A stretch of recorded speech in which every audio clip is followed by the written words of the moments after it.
Degrees outside at 16 minutes past the 8 o'clock hour on Tuesday, April the 25th. Green Mountain Mornings entering its third hour now with your host, Chris Lenois. Joining me for the remainder of today's program is Chris Mays, one of the staff reporters over at the Brattleboro Reformer. Good morning to you, Chris. Good morning. Good to have you on here. Busy weekend for you. Yep. Saw you at one event on Saturday, but then Sunday, a couple of different events that you have a story about in this morning's Brattleboro Reformer right there on the front page. This is all about front page Brattleboro Reformer news today because I had Chloe Leary and Margaret Atkinson on during the 6 o'clock hour talking about the merger of Wyndham Child Care and Winston Prouty. But you on Sunday were at a couple of different meetings, one of the Vermont Democratic Party, one of the Vermont Progressive Party. They couldn't come up with a time and a place to do this together? No, I think they wanted it to be separate. I think so, too. But you wrote one story about both those things. So a lot of the big brass of the Progressive and Democratic wings of the party being down here. Let's start with Lieutenant Governor David Zuckerman. Now, which one of the functions was he at?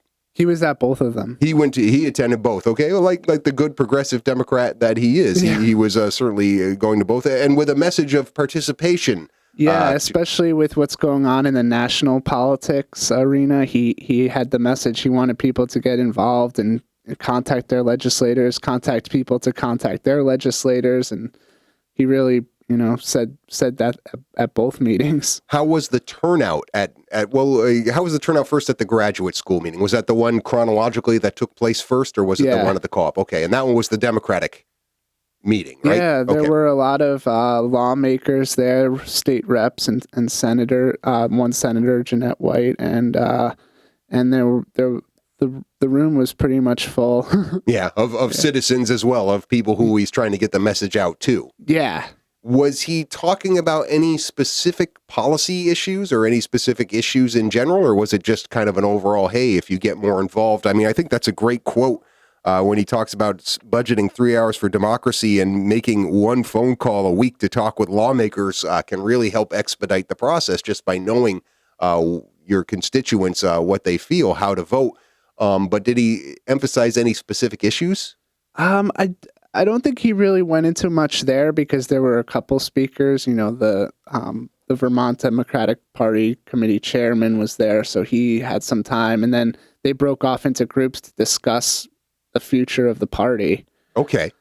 He had a little more to say at the Progressive Party gathering. On specific issues? Yeah. Like what? Especially marijuana. He called, for the legalization of marijuana, which he's been an advocate for. I think he said it was the biggest economic development bill in 20 years, but he also emphasized other issues, medical and just a bunch of ways it would be beneficial to the state to legalize. Interesting that here he is with an opportunity to speak to people who might be a little bit more skeptical about marijuana legalization in the Democratic Party meeting at the graduate school, and he didn't talk about it there. I would imagine the Progressive Party would be right on board with that as far as an economic development issue, really preaching to the choir rather than trying to persuade anybody to his position, it strikes me. Yeah, I think the meeting with the Democrats was more about building the future, coming up with a vision that everybody could move forward together on. Right. And you brought up that the chair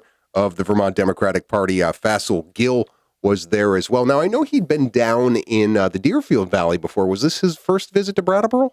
I think so, yeah. It was your first time meeting him, or did you? Yeah, you probably went over. He said he has been here a couple times, and I think he was counting Wilmington as the second time. So. Right. And maybe, did you go over when he came to Wilmington? No, I didn't. No? Okay, so this was a chance for you to hear what he had to say. Now, yeah, I got to meet him. He's a nice guy. Yeah, but a lot of questions around his Democratic bona fides, being a former Republican, especially on some social issues. And you said people really took him to the carpet on that. Yeah, definitely. What were some of the questions that were asked of him? Well, since he only became a Democrat in the last 10 years, they were asking what what made the change? What made you change? And he said it had to do with discrimination. He felt he was being discriminated for being a Muslim. He said it was fine when he was asked to speak or asked to donate money, but when it came time to running for office, people were skeptical of letting him run. So, how do you think his answers went over with some of the constituents in the room? I think some people still had questions over his the company he's involved with, the Swift Shipbuilders Company. I'm glad you had to say that on the air. I was reaching for the dump button just in case you had a little tongue twist there. yeah, I know. I kept having to look it up. Swift ships, yes. Yeah, at least one person in the audience believed it to be an arms company, and it seems to be a defense company. Like they work with defense. Yeah, well, you have in your story here that Swift Ships builds a, quote, special operations craft, small to large patrol craft, missile retrievers, mine hunters, landing craft. Yeah, that sounds to me like military grade construction there. So somebody didn't like the fact that he was involved in military contracts? Yeah. Okay. And, yeah. Did he, what kind of explanation did he have for that? He just said it wasn't an arms building company. Okay, so he was drawing a fine line there in what he was doing versus that. I mean, just these things got to get made. I mean, just don't even apologize for it. Did Mr. Gill go to the progressive meeting? Yeah, he did. He did. And he didn't talk there though. Oh, he didn't. He just was in the background. Okay, I was just wondering if there was a different kind of vibe at that meeting towards him. No, that was a lot shorter, and it was a smaller group. It was in a smaller room. Molly Burke talked about the carbon tax. She says she thinks it's time for it. So now, did they talk at all about this? There's been this issue between the progressives and the Democrats, and it played itself out in David Zuckerman's campaign where for a while there, the Democratic Party was kind of reticent to share some of their databases with him. He had some problems getting financing around the progressive. Did any of this sort of synergy between these two parties come up in either of the meetings? Not really. No. David briefly mentioned how it was a campaign that was different than any other one he's run before in terms of being attacked and experiencing challenges. And continuing to get attacked on a number of different issues from the Republican side of things, which you would think would be a focus among both of these groups, is how can we work better together? Because right now, independents and Republicans are making inroads in Vermont politics here, and you would think they would look together as unite. But the fact that they had two meetings on the same day in two different locations to me says that there's still some schisms. Did you see a lot of people from the Democratic Party meeting at the Graduate Center go over to the Progressive Party, or was the general population different? It was kind of funny. I was already sitting in the room, and you could see this medium-sized group walking over from the Graduate Center from the Democratic Party meeting. Was it complete overlap, or were there different people in the room for each of the different meetings? Oh, different people. There were different people. Okay, so it wasn't like just like one pocket of people at the Graduate Center went over to the co-op for the second meeting and other people went home. No, there was already almost all the seats were filled with people from the Progressive Party that weren't at the other meeting. Okay, all right. Lots of stuff to look at in Chris Mays' story about both of these meetings. It's on the front page of today's Reformer. A lot of other stories from Chris Mays over the course of the week, including being at the ribbon-cutting ceremony for the West Brattleboro Fire Station. We'll take up that story and others with him after the bottom of the hour news break here on Green Mountain Mornings. 50 degrees outside at 22 minutes before the 9 o'clock hour. Chris Lenois back with you on the Green Mountain Mornings program, continuing my conversation with Chris Mays of the Brattleboro Reformer, 802-254-5286. I don't do that enough. I don't put out the call-in number enough here on the program. If people have something they want to share, especially as we have conversations with members of the local media about local news stories. And Chris and I ran into each other at an event on Saturday morning, the ribbon cutting at the West Brattleboro Fire Station. Really good vibe all the way around there, wasn't it, Chris? Yeah, it wasn't a great day out weather-wise, but it was a big turnout, and people were interested. They wanted to see what it looked like inside. I think it would have been hailing that day, and you still would have had a really nice turnout for that. A chance because it was an open house from 9 to noon. They were giving tours of it, and it's been a huge story as far as people just knowing about this $12.8 million project to renovate the Central Fire Station. Give the police new headquarters up on Black Mountain Road, the Brattleboro Reformer Building. And then this ended up being what at first was just going to be a renovation of the West Brattleboro Fire Station, ended up being a completely new construction, didn't it? Yeah. Yeah, which was great to see. It ended up, I think, costing them less money as a result of doing the new construction, if I remember what town manager Peter Elwell said at one point. And he talked at the ribbon cutting about how this project was on time, under budget. What did he say? The 5 sweetest words in construction language or something like that? Something like that. People were just in a really good mood. Talk a little about some of the, because you, I'm sure, had conversations not only with members of the fire station staff, but also just people there in the audience. What did they have to say about this? Yeah, I just heard from people saying how much nicer the new building was and how much cleaner and safer it would be for the firefighters. And most people probably got to see the rescue boat for the first time. That was my first time seeing the rescue boat. I thought that was pretty cool. Yeah, that was cool. And all the new rooms that they have are really nice. The sleeping areas, the living quarters. It's a really nice space for the guys. Yeah, was that, when you talk to the guys there who are going to be using that fire station, what were some of the things that they were saying is a big improvement for them? Well, I think just overall, it was just, the whole thing is just a nice setup for them. Yeah, compared to the dungeon before that somebody compared it to that you talked Resident David, right? Yeah, and obviously being able to fit the new fire trucks more safely into the garage spaces is a big deal there. And this is just really one milestone among many here. But I talked to Chief Bukasi while I was there. It sounds like the other parts of this project are moving along pretty quick. Yeah.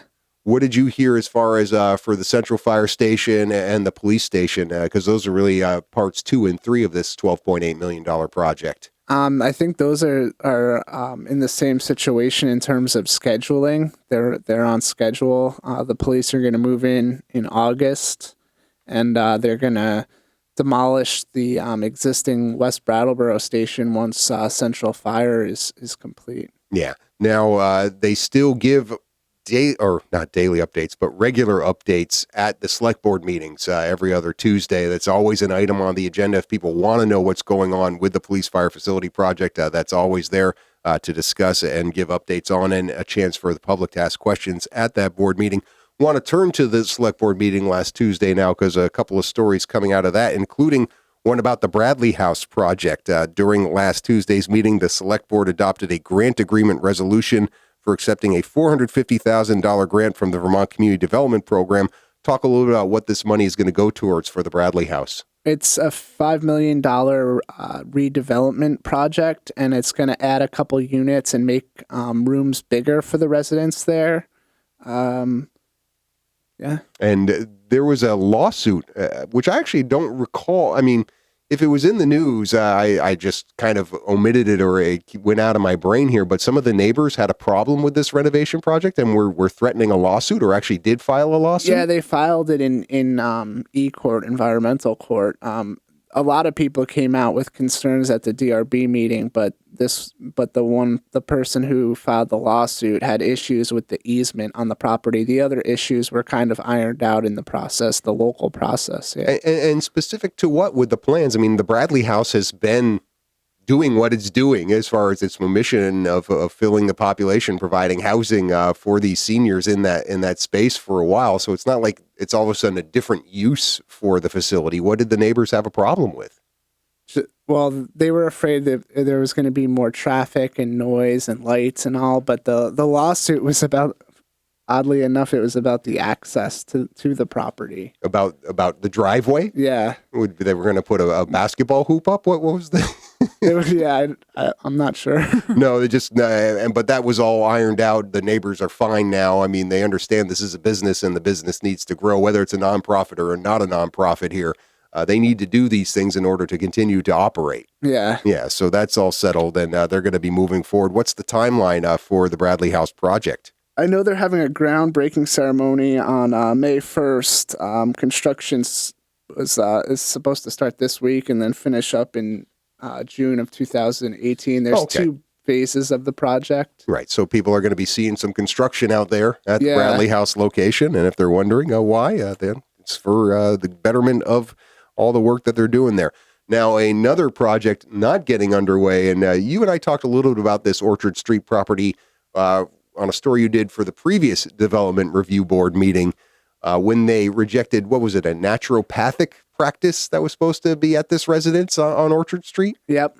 Now, they came back with a plan for basically a farm, but my understanding, reading some of the back and forth here with the property owner, John Ross, and the DRB and the neighbors who came to complain about it, he wasn't planning to operate it as a commercial farm. No, and he was a different applicant. It was two different applicants. The first group, and they were both interested in purchasing the property from the current property owners. So John Ross is not the current property owner there. No. When he talks about his animals then never having escaped from his property. That's in Goshen, New York. Okay, so he's talking about relocating to Vermont from Goshen, New York with a farm, but not a commercial farm, just wanting the space for his animals. Yeah. How curious is that? I mean, so ultimately, what was the problem for the neighbors as far as having him do this if it wasn't going to be a business? It wasn't going to generate traffic, much like the concerns of people about the Bradley House. Yeah, I think it was the sounds of the sounds and the smells. And the smells. Maybe the noises. Right. Now, he talked about something here. I would love to hear. He mows the manure. I'm not a farmer, so I don't know, but that's a way that one cuts down on the smell, evidently, is you can mow the manure. It into the ground. We need to have somebody with some manure expertise come on and explain to us how mowing it and what you have to do to mow it and not smell it while you're cutting it down. Yeah. But ultimately they said no. So this property, 147 Orchard, it's unoccupied? No, I'm not sure. There's people there. It's on the market right now. It's on the market. Property, yeah. Right. So the owners of that property have had a couple of different people interested in it, and the DRB has said no. It could be bought as a private residence. Yeah. And that's ultimately, it sounds to me like what the other folks on Orchard Street want. Yeah, they don't want to change the character of the neighborhood. That's what I've heard. I can't think of any other. Yeah, I can't think of any other commercial enterprises on Orchard Street, and that is often touted in real estate listings as one of the desirable neighborhoods in town. So I guess they're going to try and keep it that way. Yeah, they're what's called the neighborhood district. So now, is there an appeal process? Can this DRB decision, would John Ross, even though he's not the owner of it, appeal it, or would the owners of 147 Orchard appeal it if they really wanted to make this sale? Well, he can appeal it. But I just was wondering who would appeal it. Would it be the person applying for this DRB permit, or would it be the people selling it, or could it be either party? I guess it could be either party because they were both listed in the application. So, but the owner of this property hasn't really come forth to advocate for, at least in your stories of what I'm reading. Whoever owns this property isn't out there fighting for this naturopathic practice or for John Ross to purchase this as a non-working farm. No, they're just kind of laying in the background. Interestingly enough, it's interesting to note that they're only getting bites for commercial ventures and not for private residences. The farm isn't commercial, but. Well, but it essentially is if you got to go before the DRB. I understand he's not running it as a commercial enterprise, but he wants to build a barn. He wants to put a meadow down. I mean, those are changes that are essentially, even though he's not going to operate it as a working farm, require that level. You wouldn't have to go before the DRB if you're just buying it to live in. Yeah. Yeah. So there's that aspect to it. Well, it'll be very interesting to see if another commercial enterprise comes into Orchard Street and if that continues to be a fight for the residents there. One thing that looks like it's moving towards resolution is in the Windham Solid Waste Management District. You've been covering a lot about what's going on with the closing of the materials recycling facility, including the possibility of auctioning off the equipment. It looks like that's going to happen. Talk a little bit about the vote that was taken last week, this meeting? Well, there wasn't a vote taken. They were just provided the documents, and they're going to hold off to see what the towns do with the drop-off bins. the towns have been offered the ability to be loaned the bins, and they're going to see what participation looks like, because that will be the bins that aren't used will be part of the auction. If people could buy them. So that's coming up. They're going to talk about the auction, the proposal that they've been given. Okay, so they've been given a proposal. They still need to vote on it. Yeah. Okay, so we're still a ways away. Talk a little bit about this organization that is going to be providing the auction services. It sounded to me, from what you were talking about, that they have quite a bit of experience doing this with materials recycling facilities. Yeah, they're a company in Cincinnati they've made $400,000 in Georgia and $500,000 in North Carolina doing similar auctions. And when they say similar, they mean similar in size to Windham Solid Waste Management District, I wonder? You're talking about similar projects. Similar projects. Yeah. I mean, so they got to be thinking, when I saw those numbers and I'm thinking Georgia and North Carolina, I'm wondering if it's bigger communities than Windham Solid Waste. So is that a comparable number?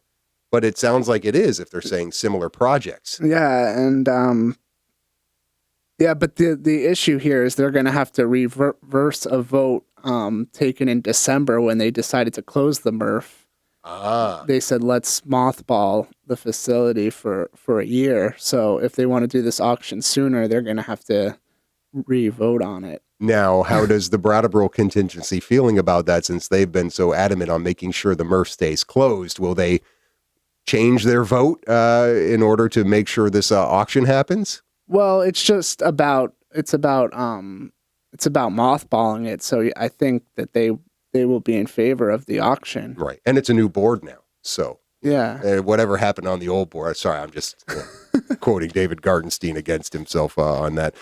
More interesting part of the Windham Solid Waste Management District meeting that you covered was they were trying to elect a new chair to replace Lou Brusso, and nobody on the board seemed to want that job. No, I think what was it? 4 or 5 people said no, declined it. And then the woman who is elected vice chair said she would do it for the time being, but somebody really has to step up, she said. Yeah, Jan Amin from Westminster, somebody who I seem to recall has a pretty significant experience in solid waste management. She's the executive director of the Franklin County organization that does the same thing. Right. So hard for her to chair this as well as do the work that she does, I'm sure, but happy to be part of the board making decisions.